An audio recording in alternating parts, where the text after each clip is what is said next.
Welcome back to the Restaurant Growth Show podcast. Today we are joined by Joe Carlucci, owner of Valentina's Pizzeria in Madison, Alabama, ranked the best pizzeria in the state and 31st in the entire United States. Joe is a 9-time world pizza champion and 2-time Guinness World Record holder. I'd love to hear more about that.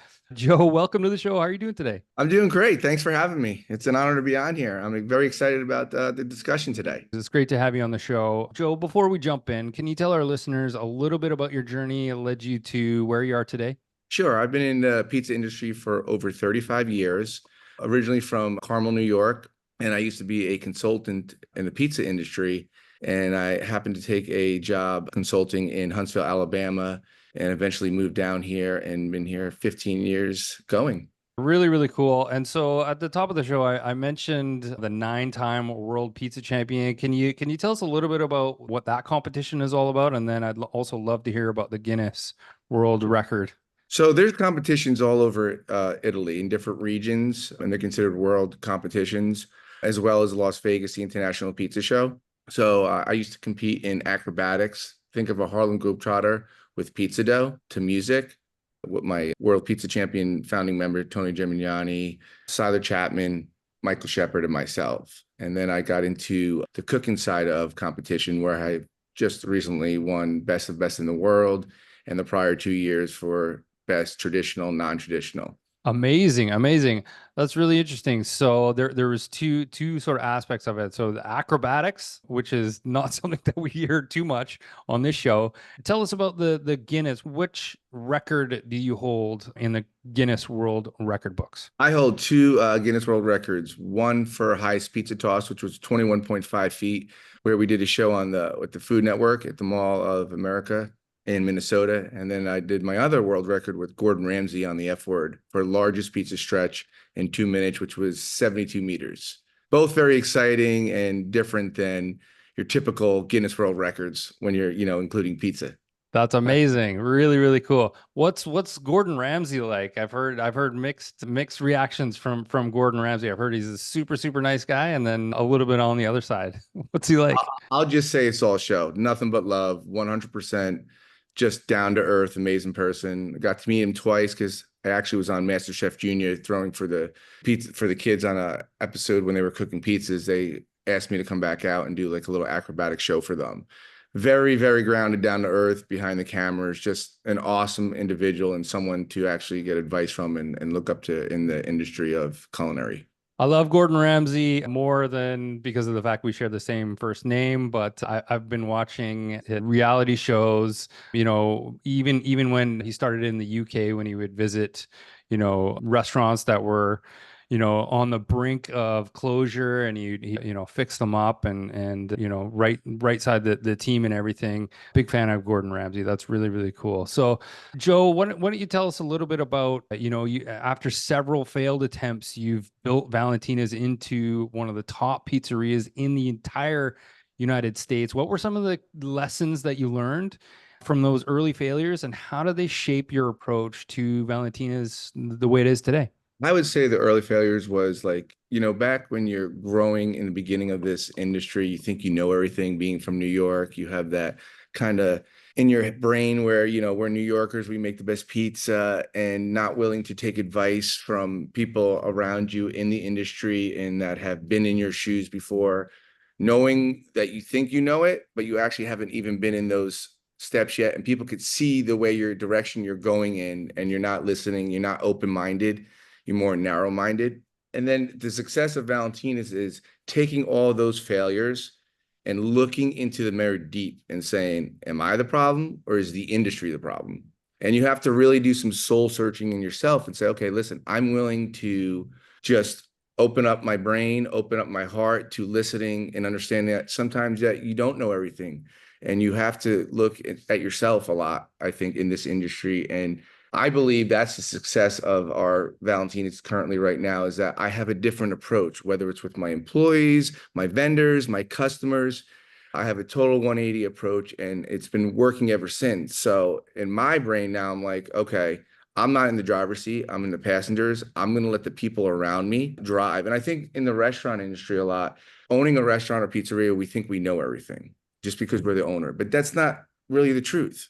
So, for example, I have a general manager who has a great background as an attorney. I have a bartender that has a mixologist degree in the industry. So I let them blossom what they know how to do.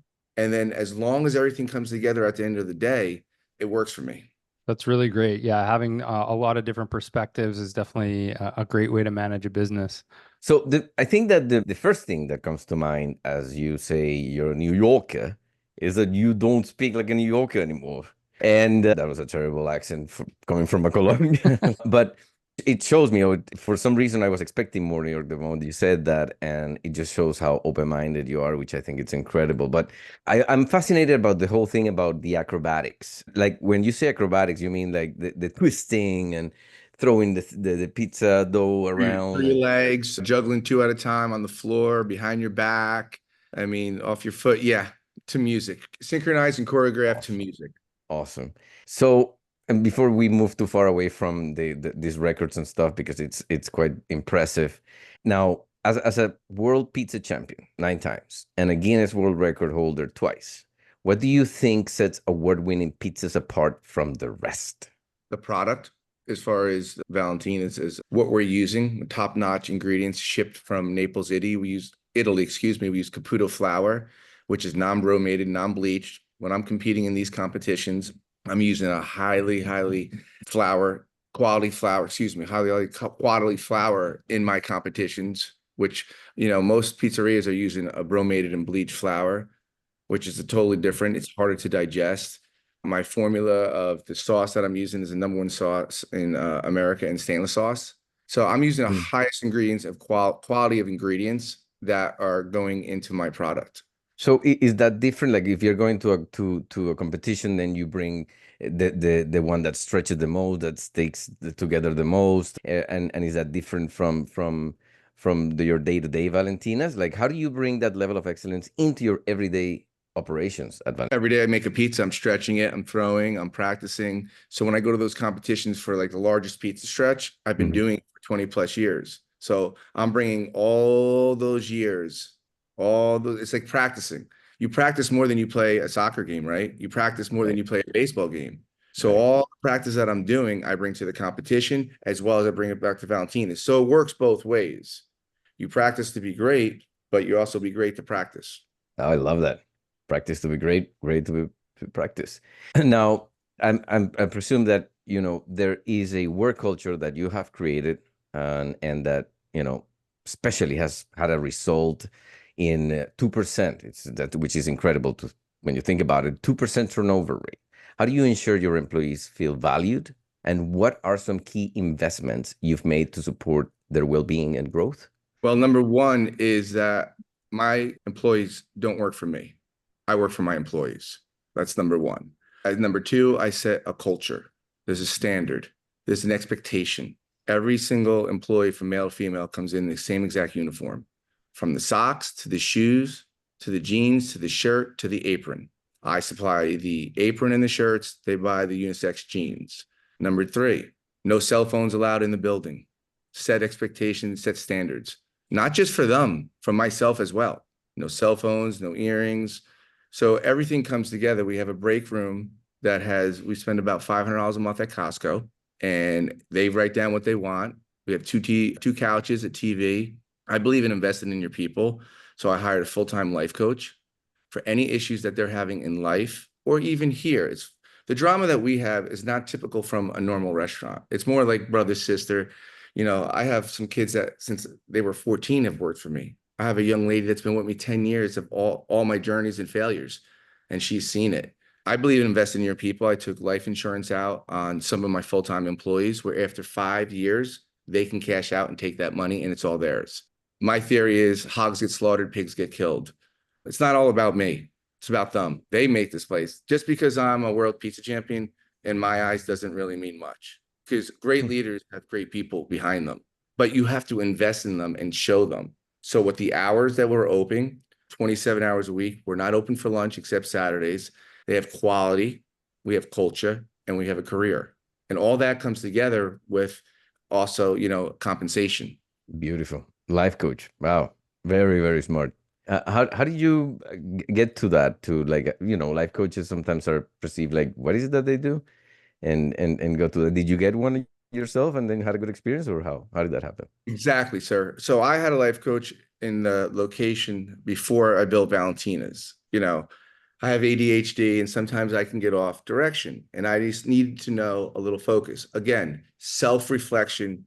Just because you're a champion, just because you own a restaurant doesn't mean you're God's gift to the world and you know everything.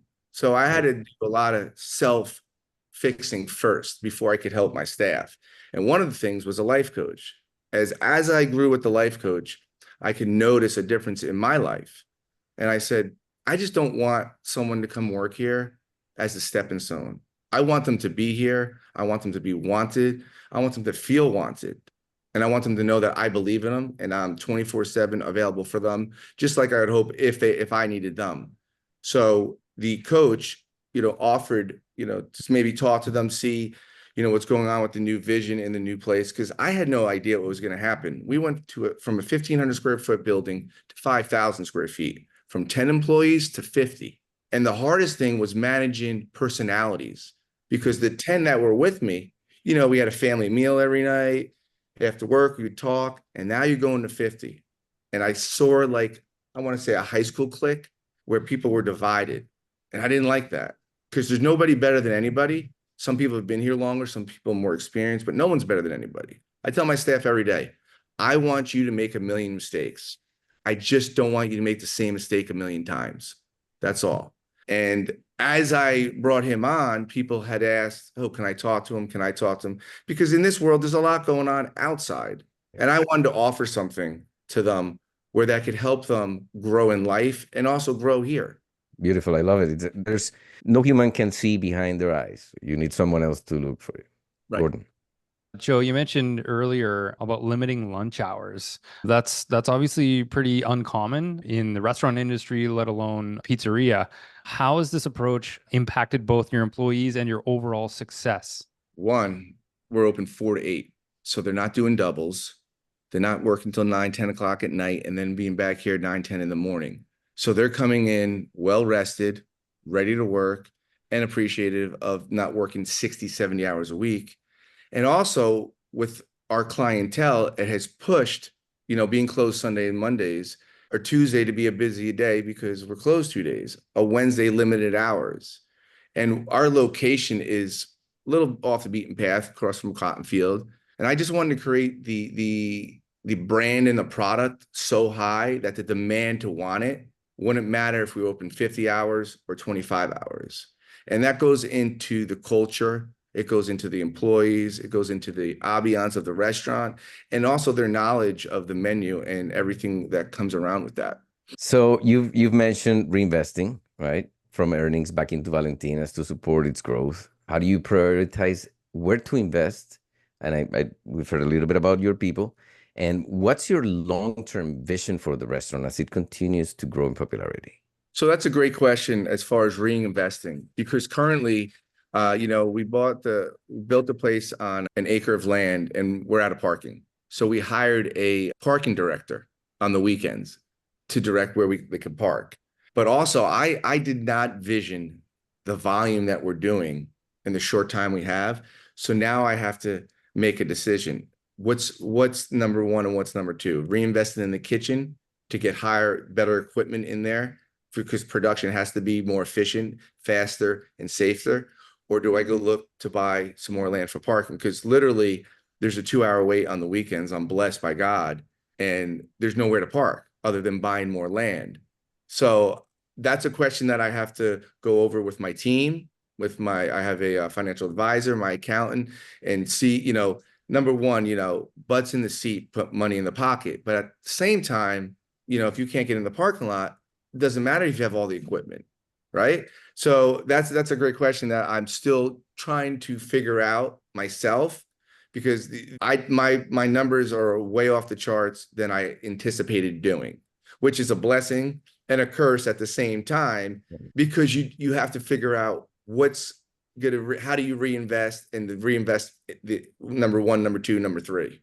Right, without compromising the quality and the service and the experience, because it sounds, I mean, when I go to a restaurant like that, for example, where and there's a few that come to mind, but the full experience starts from the planning, where I'm already anticipating it's gonna be this, it's gonna be that, we're gonna be waiting, it's gonna be hungry, we're gonna be smelling it as we are outside.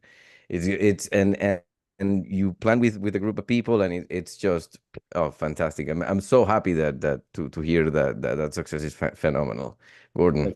Yeah, Joe, I'm curious. That's a great problem to have, to be honest, right? You've got, a 2 hour wait. And, I'm curious, what role does delivery and takeout play in fulfilling orders? Like, well, let's say, I can't get a seat in the restaurant, but I really, really want a slice of the pizza. Does delivery and takeout, does third party play a role in No, fulfilling orders? we don't deliver. I No. don't do any third parties. I don't allow it. I'm not allowing DoorDash, Yelp coming in with somebody that's going to put my product in their car without a bag or not care for it. And then my name is on that when it gets delivered. So Interesting approach. Yeah. we don't deliver it all. We do online ordering and takeout, which we have now. We have like car service where we go out to the car. You text us when you're in the restaurant.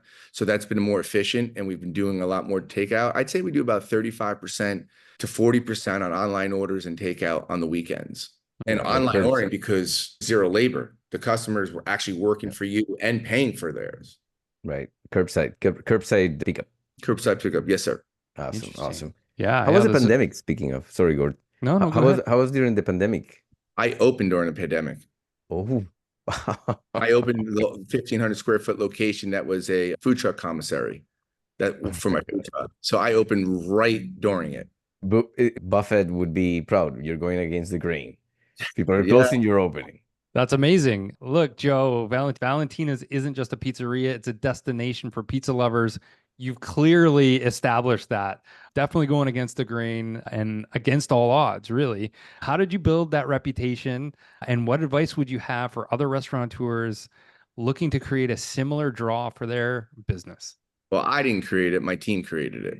I'm just one person out of 50. Because without the dishwasher, without the cook, without the cutter on the Align Expo, there's no Valentina. So I can't sit here and say I created it. My team created it. Going out, competing, getting national recognition absolutely helps. But that's just the half of it.